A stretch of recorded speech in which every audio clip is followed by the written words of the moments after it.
Lalu Nah, lalu habis itu apa yang menjadi penyebab terusirnya Mas Isam ini? Hanya karena ucapan untuk mendoakan nenek apa begitu cerita? oh, nah setelah itu akhirnya saya mulai untuk cobalah saya dakwahi tapi bab takfir saja, karena keadaannya nenek saya juga sudah sangat sepuh, Oh, sudah sakit-sakitan, dan beliau juga yang ibaratnya ini ibu saya lah yang ngerawat saya dari kecil. oh iya. Masa sih nggak didakwahi sama sekali gitu kan. Oh iya. Terus sambil pijet, saya pijetin, saya dengarkan videonya Pak Khalil yang tentang bab takfir, tentang khawarij, tentang ya mengkafirkan orang di luar terus kembali ke diri kita sendiri. Pokoknya tentang itulah, hanya satu bab takfir itu saja, sambil pijet kan, habis subuh kan saya pijetin gitu kan. Iya iya. Terus nenek saya ini habis videonya selesai, dia ngomong ke saya itu, loh Jam, berarti boleh dong ngedoain orang tua yang nggak jamaah meninggal tapi dalam keadaan nggak jamaah. Boleh mah, itu Islam juga loh dari dulu. Jadi terus nenek saya cerita lah kronologinya. Bismillahirrahmanirrahim.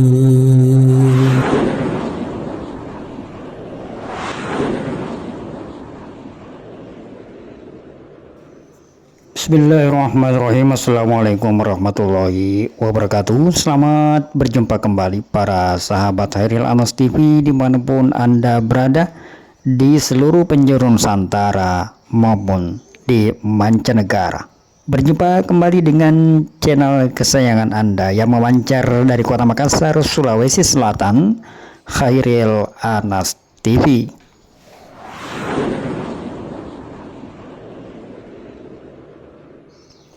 Pada edisi kita kali ini, kita akan berceloteh dengan judul Takfiri Sampai Mati, Dusta Tiada Henti. Sahabat Khairil Anas TV, kita akan menjumpai saudara kita Mas Khairul Izam di Gresik, salah satu lagi korban kebiadaban dan kezaliman jaringan rantai keamiran LDI yang dengan tega mengucilkan seorang remaja berusia 26 tahun ini yang dilakukan oleh keluarganya sendiri akibat berbeda pemahaman, dan ini adalah akibat dari adanya pemahaman takfiri yang begitu akut dalam kelompok LDI yang dahulu bernama Islam Jamaah ini. Sebelum kita menjumpai Mas Izam, kita perlu memperjelas kembali bahwa persoalan besar yang membelit kaum LDI adalah pemahaman takfiri yang telah membalung sumsum. Sebuah pemahaman yang meyakini bahwa kaum muslimin di luar kelompoknya semuanya adalah kafir, yang Islamnya tidak sah, ibadahnya tidak diterima, praktik pengamalannya tertolak. Mereka meyakini bahwa syarat sahnya keislaman seseorang adalah dengan memiliki amir yang dibaiat, dan amir pengesah keislaman itu ada di dalam kalangan mereka. Keyakinan inilah yang menyebabkan kaum LDI merasa paling benar, paling Islam. Sebuah keyakinan yang akan terus mereka bela dan pertahankan sampai ila yaumil kiamah, katanya. Orang-orang yang tidak meyakini hal itu dianggap bukan lagi sebagai jamaahnya, dan dengan keyakinan inilah orang tua akan sukarela membuang anaknya tanpa merasa berdosa. Anak akan mendurhakai orang tuanya dengan perasaan riang gembira tanpa beban dosa. Suami akan menceraikan istrinya, istri akan ringan meninggalkan suaminya apabila salah satu di antara mereka dinyatakan telah berbeda pemahaman oleh imamnya. Berbeda pemahaman yang mereka maksudkan adalah tidak lagi meyakini bahwa syarat sahnya keislaman adalah dengan beramir berbaiat berjamaah dengan kelompok LDII. Inilah yang mereka pahami, dan orang-orang yang tidak memahami hal itu disebut berbeda pemahaman, dan untuk itu harus diusir dari kelompok. Dan inilah yang menimpa Mas Izam, Khairul Izam di Gresik, Surabaya. Sungguh sangat miris kita menyaksikannya. Izam, demikian nama dari seorang remaja yang buta, yang seharusnya dirawat dengan baik oleh orang tuanya, karena keterbatasannya itu justru dengan tega dibuang dan ditelantarkan. Dari perbincangan Hairil Anas TV dengan Mas Izam ini, dia mengaku diusir dari rumah orang tuanya dengan cara diantar oleh salah seorang adiknya atas perintah sang ayah yang merupakan wakil amir tingkat daerah itu. Kemudian Mas Izam dilepas begitu saja, hingga tinggallah Mas Izam seorang diri dengan kondisi yang buta, berusaha menyelamatkan dirinya dengan menghubungi beberapa kawannya untuk datang menolongnya. Sementara nenek yang sangat dikasihinya, yang sangat disayanginya, berusaha untuk tidak diberitahu perihal pengusiran ini agar tidak menyebabkan kesedihan yang mendalam terhadap neneknya. Mas, apa responnya nenek setelah mengetahui jenengan ini terusir atau diperlakukan kurang baik sama keluarga? Insya Allah sampai saat ini nenek saya nggak tahu. Mereka masih merahasiakan itu dari nenek saya, karena nenek saya itu sangat sayang sama saya. Kalau dia tahu pasti bakal ngedrop ini nenek saya. Iya. Insya Allah ini disembunyikan sampai sekarang. Saya juga nggak akan berani telepon ke nenek saya, karena saya juga khawatir nenek saya sakit kalau dengar kedoliman keluarga saya itu. Tapi tentunya dengan adanya kejadian ini, frekuensi berkunjungnya jenengan ke nenek tentu kan berkurang, atau mungkin bahkan tidak bisa berkunjung. Akan ketahuan nanti bagaimana itu? Nenek saya di Bogor pas sekarang, udah nggak di Jakarta. Oh, jadi bisa dikunjungi setiap saat? Nggak bisa. Oh. Saya sama sekali dari semenjak diusir sampai sekarang ya nggak berhubungan sama nenek saya.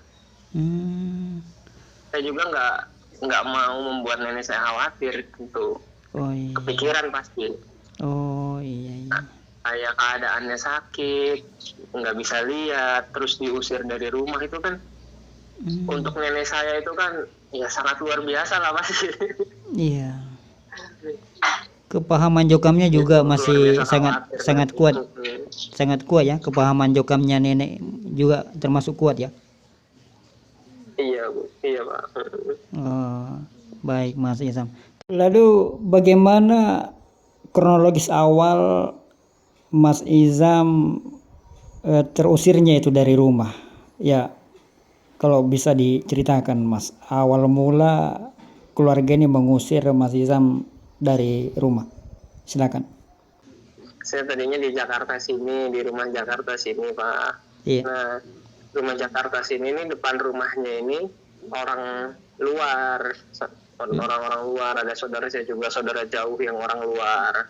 Iya. Nah, mereka itu kan ya strateginya canggih Pak. Jadi saya dijemput sama ibu saya dari Gresik, naik bis untuk jemput saya ke Gresik sana.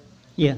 Untuk pengobatan dan lain sebagainya akan dilanjut di Surabaya gitu.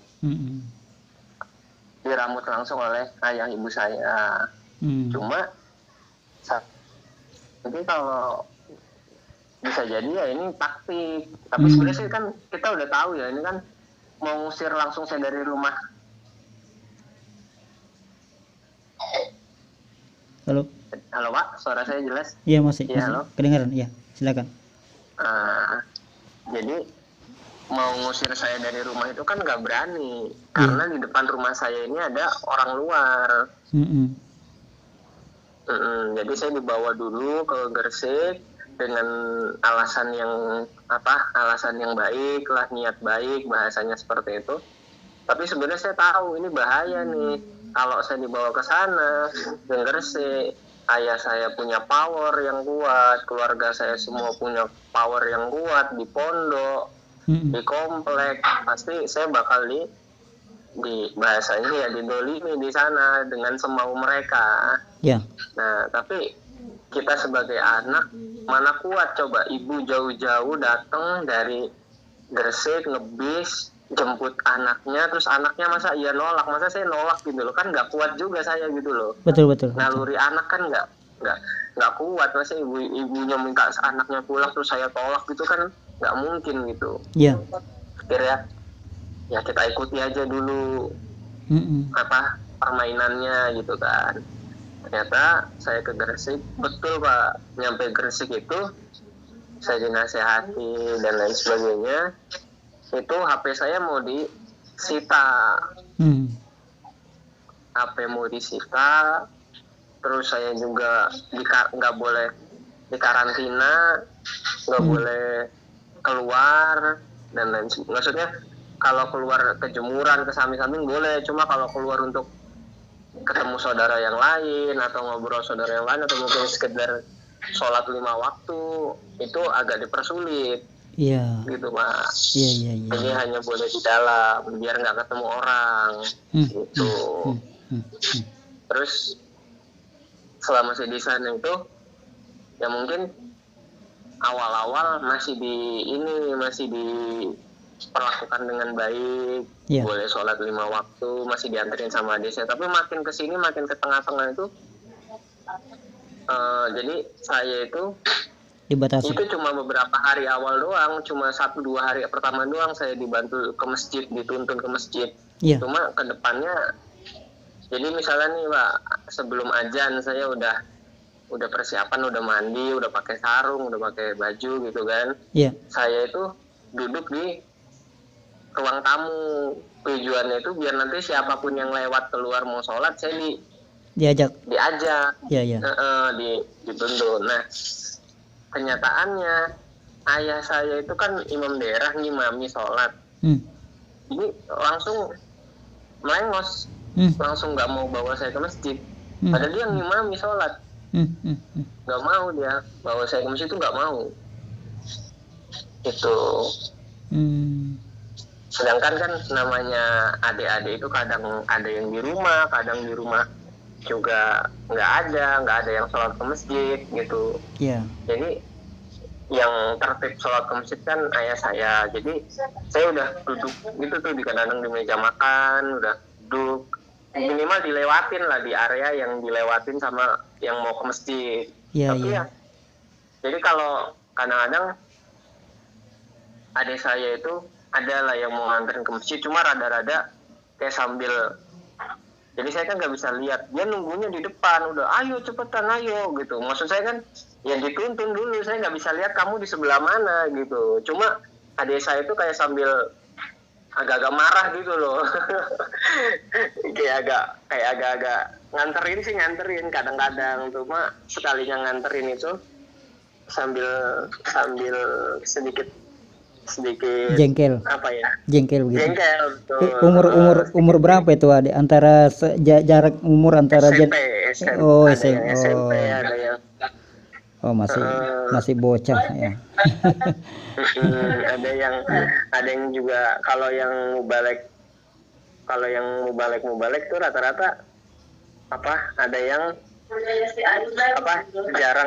jarang sholat ke masjid. Jadi kadang-kadang merekanya sholat di rumah, ya udah saya akhirnya sholat di rumah juga karena saudara-saudara saya nggak ada yang sholat di masjid. Gitu Pak. Jarak masjid ke rumah padahal dekat ya?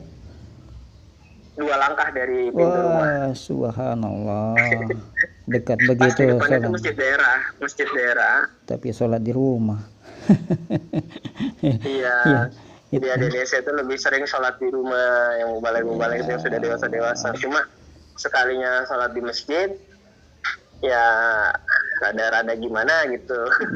Jadi saya juga akhirnya ya sudahlah, kalau memang nggak dianterin ya udah nggak apa-apa lah, saya sholat di rumah dulu. Tapi yang mirisnya itu ayah saya itu kan kalau di rumah ya pasti dia ngimami sholat. Ini mirisnya, saya sudah siap diantar ke masjid, dia selalu melewati saya. Mohon maaf Mas Isam, jenengan umur berapa sekarang? Usia berapa? 26 Pak. 26. Oh iya. Iya, 26. Lalu itu berlangsung berapa lama itu kondisi seperti itu? Diacuhkan, diabaikan. Itu berapa lama? Selama saya di rumah 1 bulan ke belakang itu. Jadi saya di rumah dari mulai nyampe dari ke Gresik itu sampai saya kemarin diusir itu totalnya paling sekitar sebulanan kurang lebih. Oh, hanya sebulan. Oh iya. Iya. Jadi pas endingnya, tapi kan saya sering dinasehati di sana habis sholat subuh, kalau ayah saya mau berangkat kerja saya dinasehati, pemantapan gitulah, nasihat pemantapannya saya terima, iya karena keadaannya kan biar mereka mau menerima saya gitu loh. Ya cerita-cerita mereka pembohong lah, mereka penipu lah, mereka ingin memanfaatkan orang-orang dan lain sebagainya. Siapa yang dimaksud mereka itu? Siapa mereka itu? Tiga asatid ini maksudnya. Oh iya. Gitu. Ya saya ketika dibilang kamu percaya? Iya saya terima, iya saya percaya. Cuma selalu ketika saya bilang saya percaya, wah kamu mah mulutnya doang, hatinya mah enggak, selalu saya digituin. Terus sampai singkat cerita, di akhir-akhir sering nasihat-nasihat yang terakhir itu, saya dikatakan kamu itu bukan keluarga lagi. Beliau pakai dasar dalil Nabi Nuh. Jadi la min ahli, beliau kan juga mubalek, jadi ayat-ayat seperti itu dia ngerti bahwa Allah saja menghukumi anaknya Nabi Nuh itu la min ahli, kamu itu bukan keluargamu Nuh, itu bukan keluargamu gitu. Jadi dengan dasar dalil itulah ayah saya menghukumi bahwa saya itu bukan anaknya lagi gitu. Sahabat Hairilanas TV, Anda mendengar sendiri pengakuan dari Mas Izam yang dengan tega diusir dari rumahnya sendiri oleh kedua orang tuanya, oleh keluarganya, hanya karena alasan tidak sependapat lagi mengenai keamiran. Sungguh sebuah fakta yang jelas bagi kita bagaimana ajaran LDI itu menyelisihi ajaran Islam.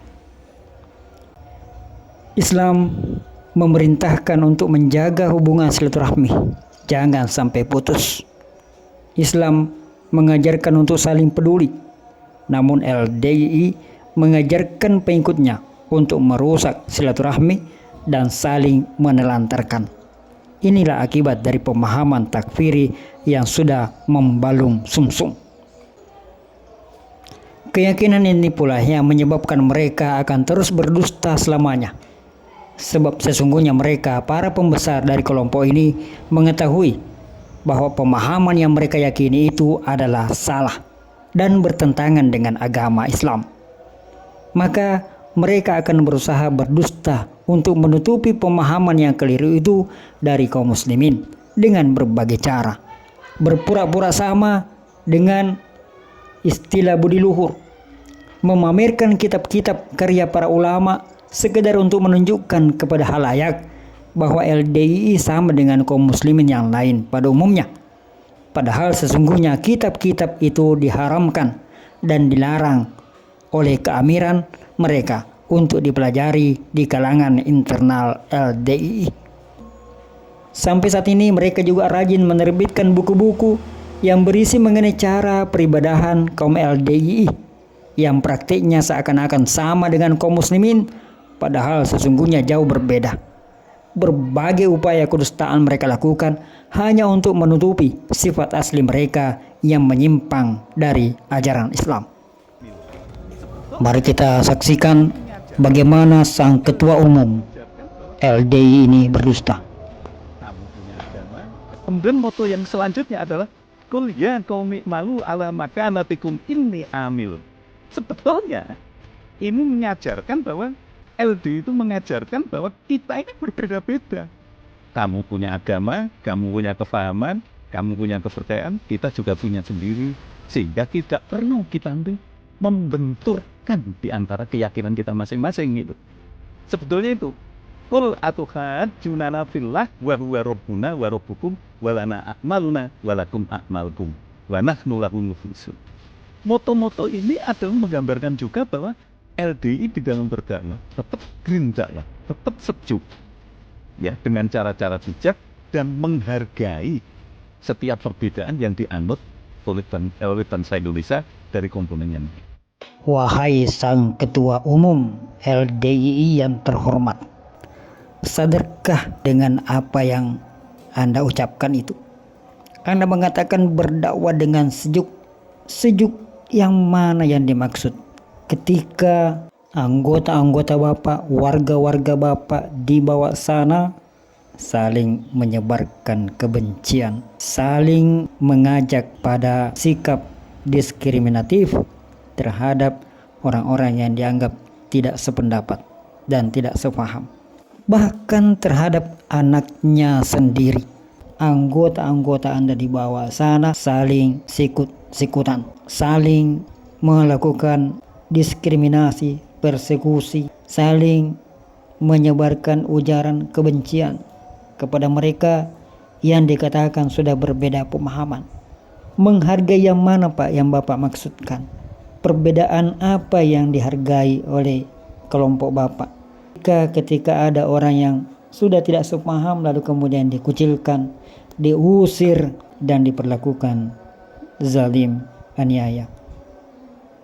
Tolong Pak sadari apa yang Anda ucapkan. Berhentilah berdusta Pak. Anda semakin tua, bukan semakin muda. Ajal semakin dekat, waktu Bapak semakin sedikit.